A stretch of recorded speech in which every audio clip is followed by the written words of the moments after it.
I enjoy traveling a lot.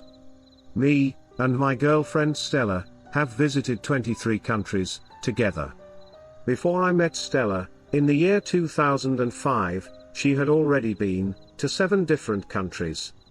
Although I grew up in New York, I am a vegetarian. Stella also doesn't eat meat. We both drink milk and enjoy milk products.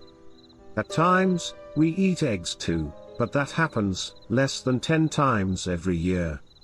In the year 2005, I met Stella during my trip to Kenya.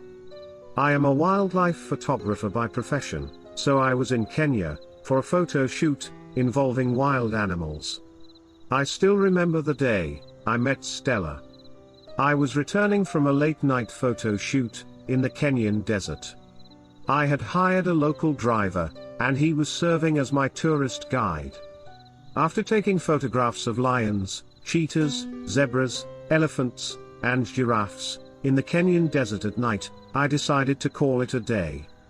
It was 11:30 p.m. already, and we were about 48 minutes away from the hotel in which I had been staying for the past several days. We drove fast and reached my hotel located on Mount Kenya at around 12:30 a.m. I thanked my local guide and paid him in cash. I tipped him too. As I was returning to my hotel room, I suddenly heard a loud scream. My hotel room was on the ground floor, and the loud screams were coming from the first floor. I immediately grabbed my knife and ran to the first floor. I knocked on the door of room number 69. A beautiful girl in her late 20s opened the door. She was scared. As soon as she opened the door, she asked me to get her a glass of water. I comforted her and ran downstairs to get some water for her.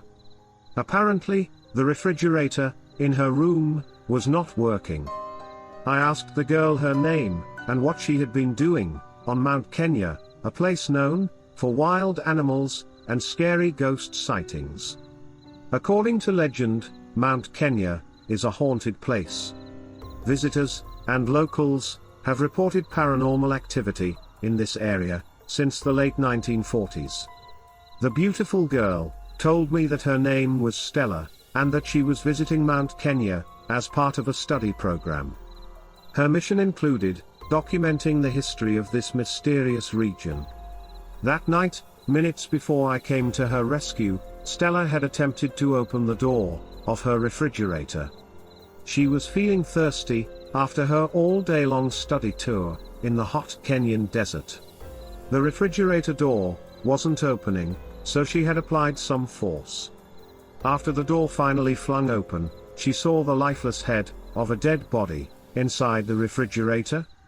The scary head was in the top shelf, and its eyes were spookily staring at Stella.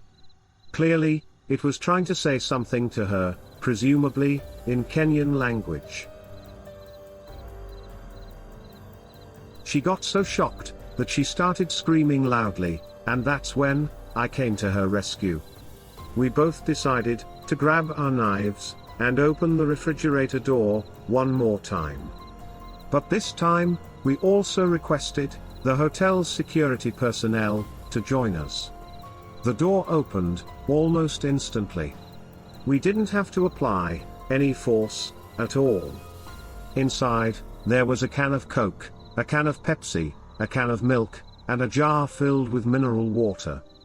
We did not see the head of a dead body inside the refrigerator. I gave Stella a friendly hug and told her that she was probably hallucinating because of her prolonged stay in the isolated desert environment. We both wished each other good night. In fact, I started dating Stella during my Kenya visit.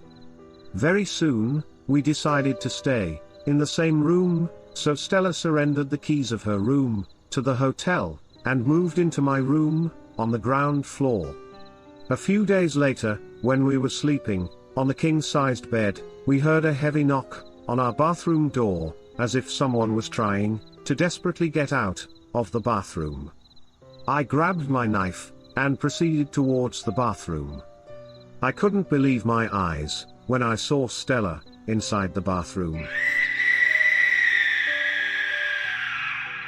She was running out of breath and was desperately trying to get out of the bathroom.